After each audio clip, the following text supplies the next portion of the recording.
The bank lobby in Columbia, Tennessee, was full that Tuesday morning when Daniel Prescott-Hayes leaned across the marble counter and told a 76-year-old farmer that his land was no longer his. He said it loud enough for the tellers to hear. He said it loud enough for the woman in line behind Harold Whitfield to look down at her shoes.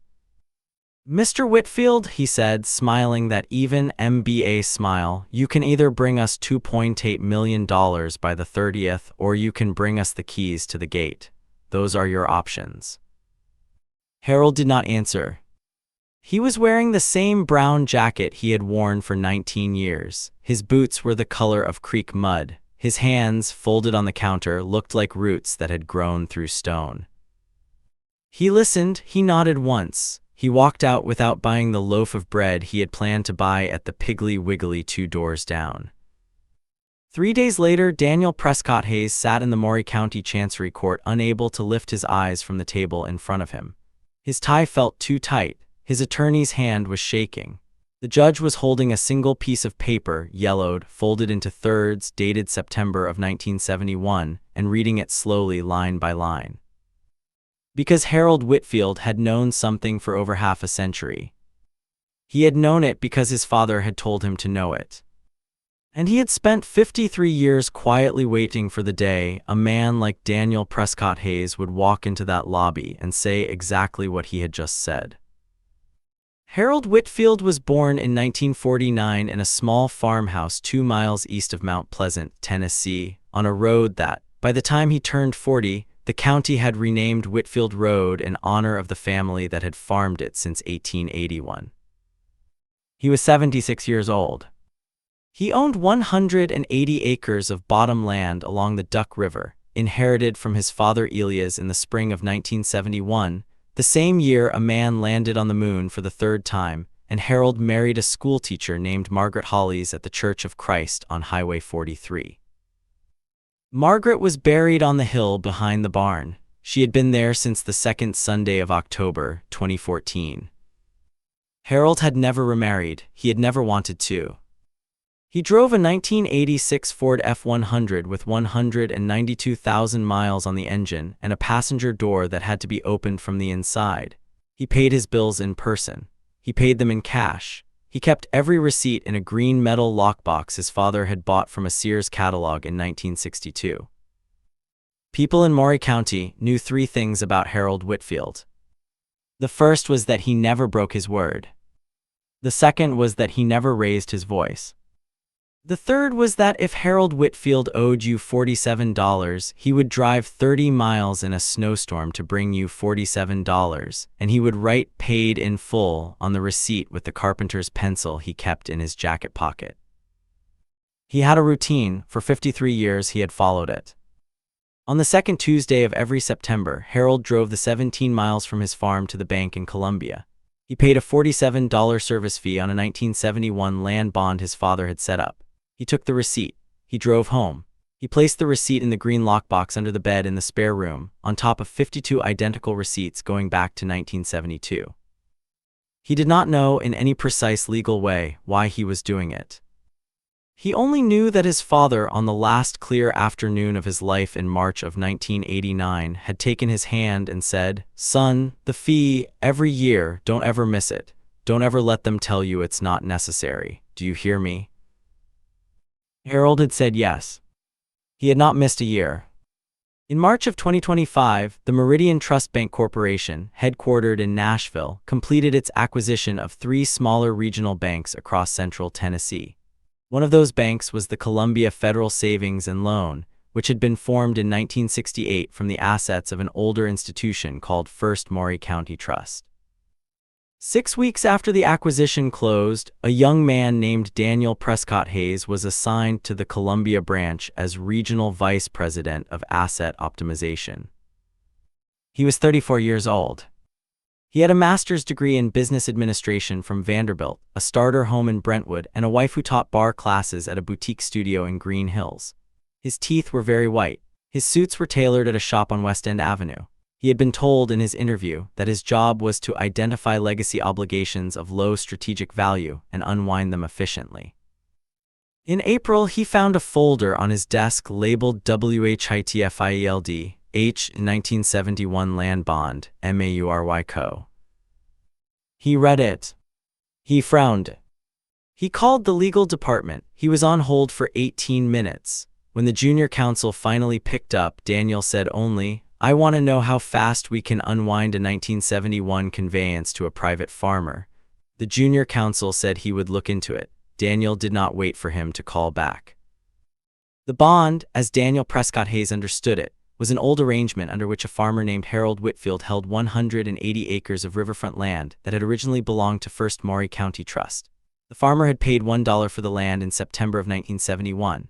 The arrangement required only an annual $47 service fee, paid in person at the Columbia branch. Daniel Prescott-Hayes ran the numbers.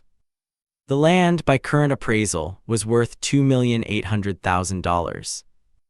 He laughed out loud at his desk. He could not believe a bank had ever signed away an asset like that for $1. He could not believe that, in 53 years, no one had cleaned it up. He could not believe that his predecessors had let some old farmer sit on $3 million of riverfront acreage while paying less for it annually than a tank of gas. He drafted a letter himself. The letter informed Mr. Harold Whitfield that following the corporate restructuring, the 1971 arrangement was being formally reviewed for compliance, and that in the bank's preliminary determination, the original transfer was an improper conveyance under modern banking regulations, and that the property must either be repurchased at its current appraised value of $2,800,000 within 60 days, or returned to the bank in full and without compensation.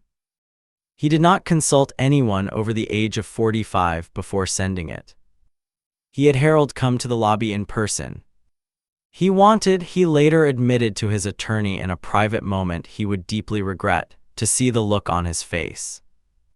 Harold Whitfield drove home from the bank that Tuesday morning at exactly the speed limit, both hands on the wheel, eyes on the road.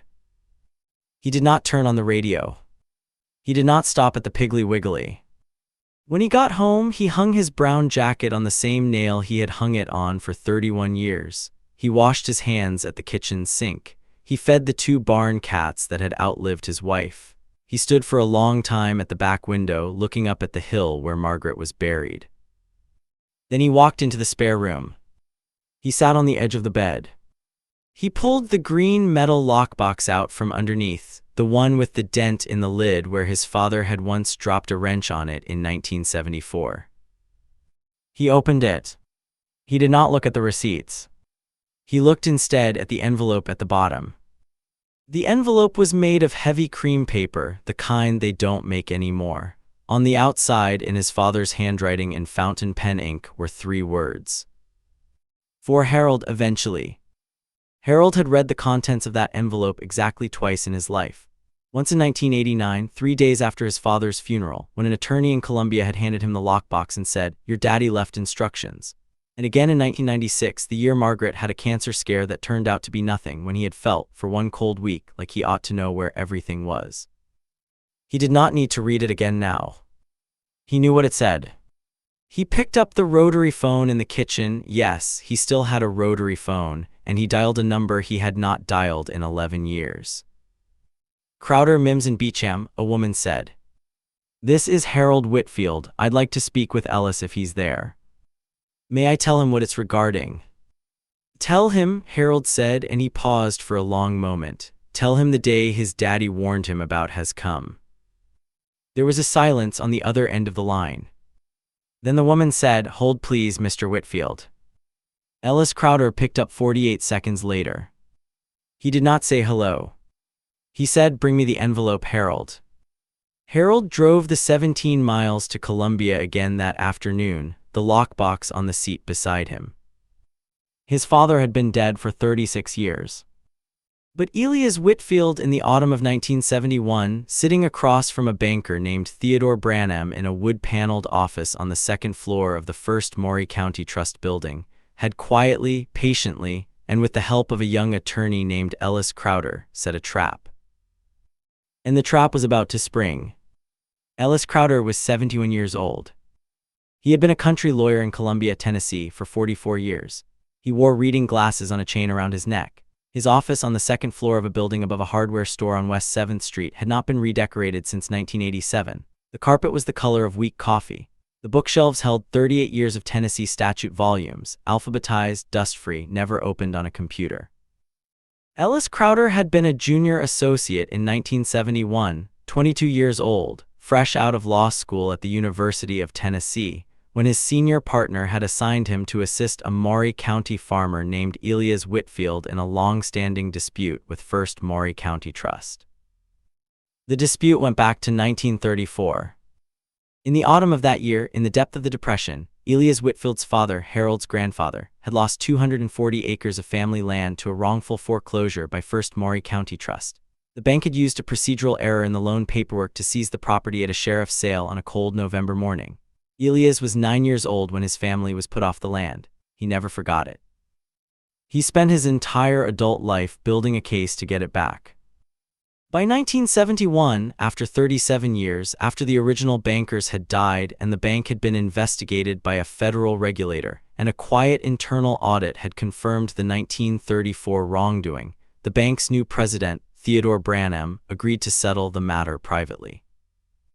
He agreed to sell back 180 acres of the original Whitfield land, the bottom land along the Duck River, to Elias Whitfield for the sum of $1.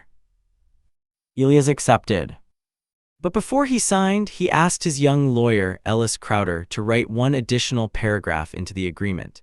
He wrote it himself in pencil on a yellow legal pad, sitting at the kitchen table in the farmhouse on Whitfield Road, while his 8-year-old son Harold played in the yard outside. The paragraph became Section 7, Paragraph C of the 1971 Settlement and Conveyance Agreement. It was 43 lines long.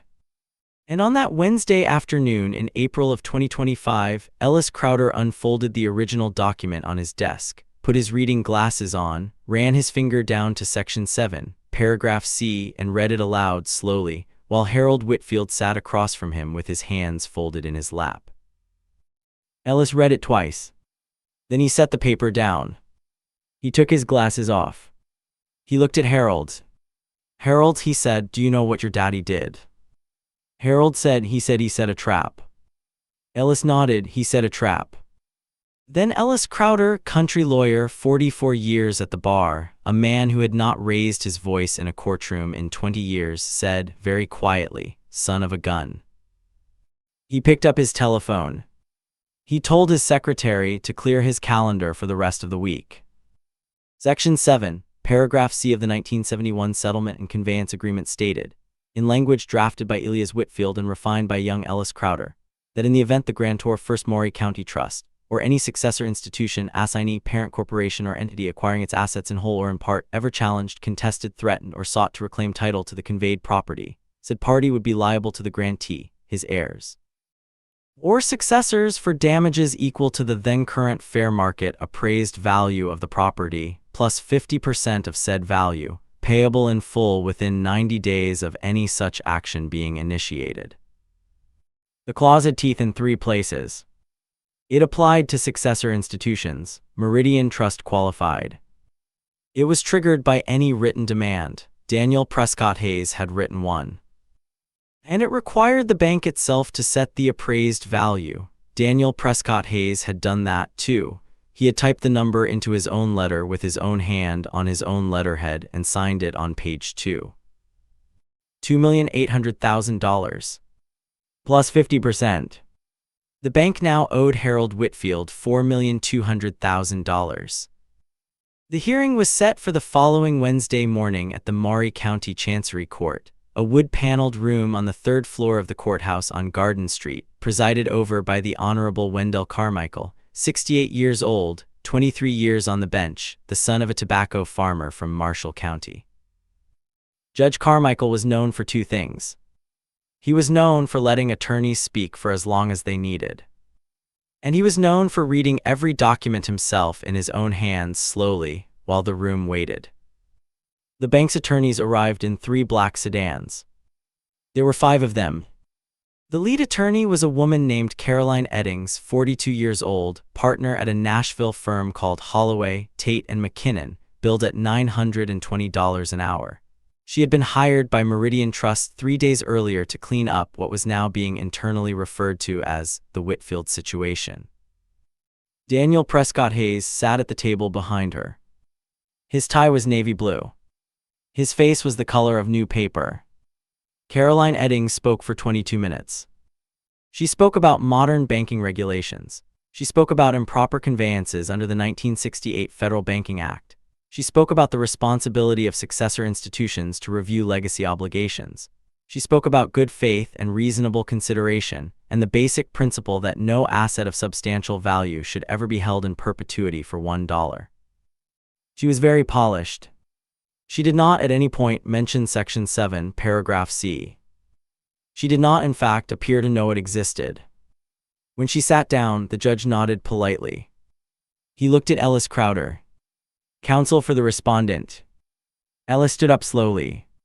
He was wearing a brown suit that had last been pressed in 2003. His reading glasses were on a chain around his neck. He held a single sheet of paper in his hand. He walked to the bench. He set the paper down in front of Judge Carmichael. He said, "Your Honor, Section 7, Paragraph C, read it for yourself."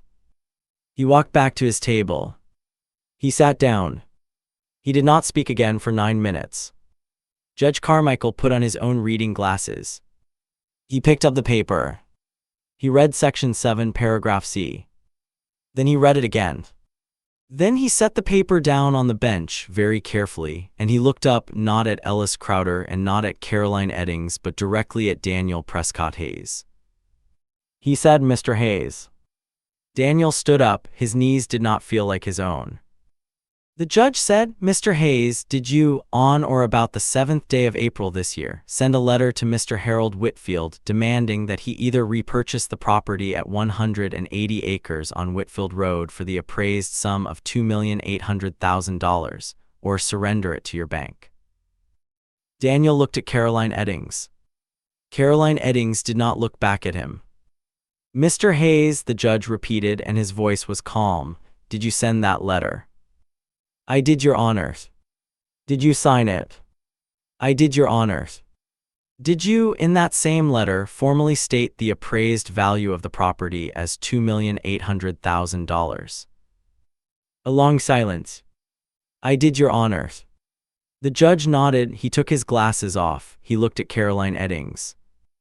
"Counsel," he said, "I assume you have read the document your opposing counsel just placed before me." She had not. She was reading it now. Her face had gone the color of skim milk. She said, "Your Honor, may I have a moment to confer with my client?" "You may not," the judge said. "Sit down, counsel." He picked up the paper again. He read aloud slowly for the record the full 43 lines of Section 7, Paragraph C. When he was done, the courtroom was silent. Even the bailiff, a man named Ronnie Pickett, who had stood in that room for 14 years, had stopped chewing his gum. Judge Carmichael said, "The plain language of this provision, executed in 1971 between First Maury County Trust and Mr. Elias Whitfield, and binding upon all successor institutions including the present petitioner, is unambiguous. The petitioner has, by its own actions of the 7th of April this year, triggered the damages provision contained therein.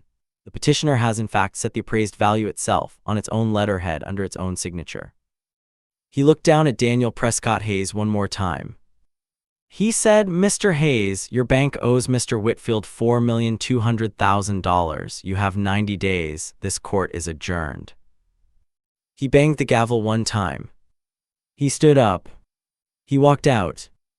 Harold Whitfield, who had not spoken once during the entire proceeding, who had not so much as cleared his throat, adjusted his suspenders, picked up his hat from the bench beside him, and walked out of the courtroom into the spring sunshine on Garden Street.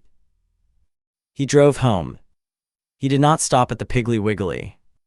He had nothing to celebrate. He had only kept his promise to his father.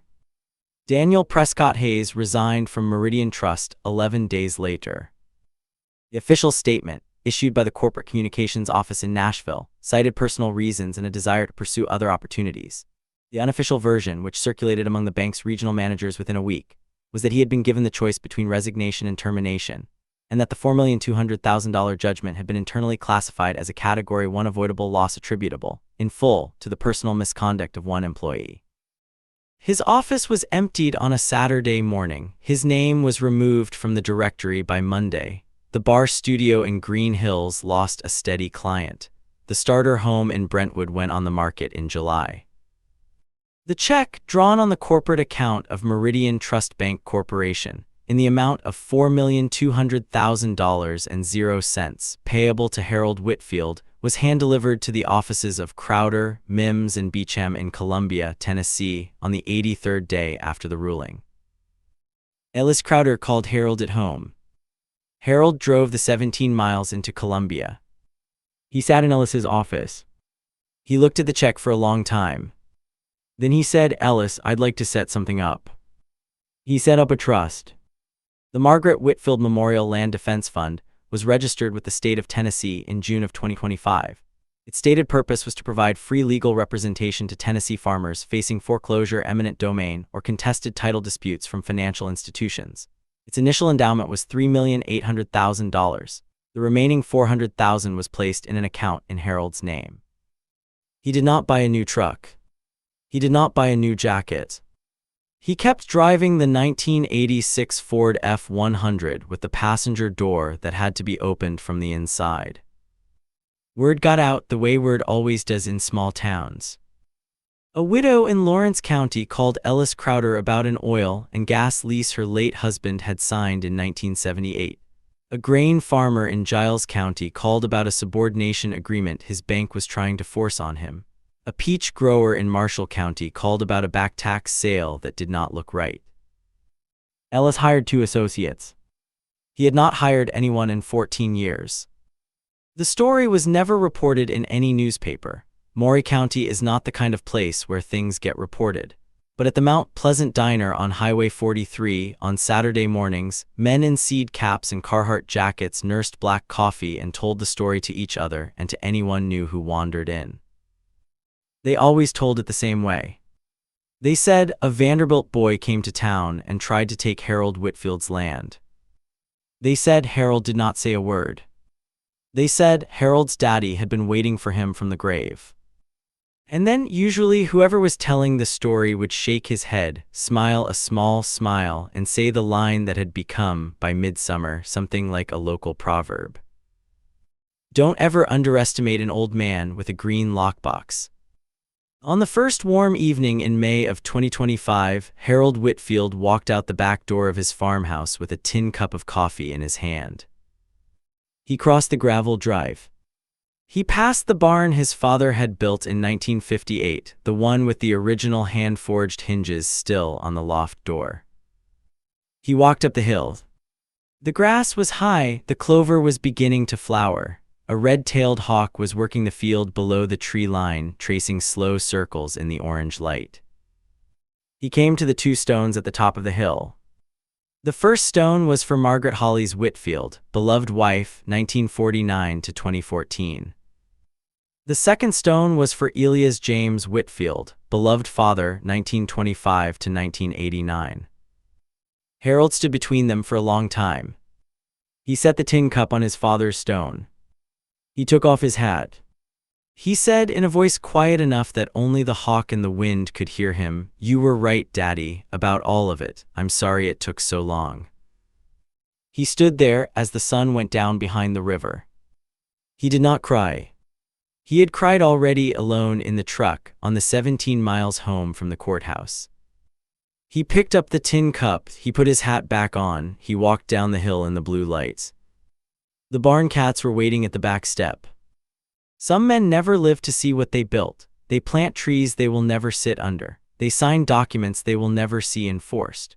They write paragraphs in pencil at kitchen tables on yellow legal pads while their 8-year-old sons play in the yard outside, and they trust, with no evidence at all, that 50 years is not too long for a promise to wait.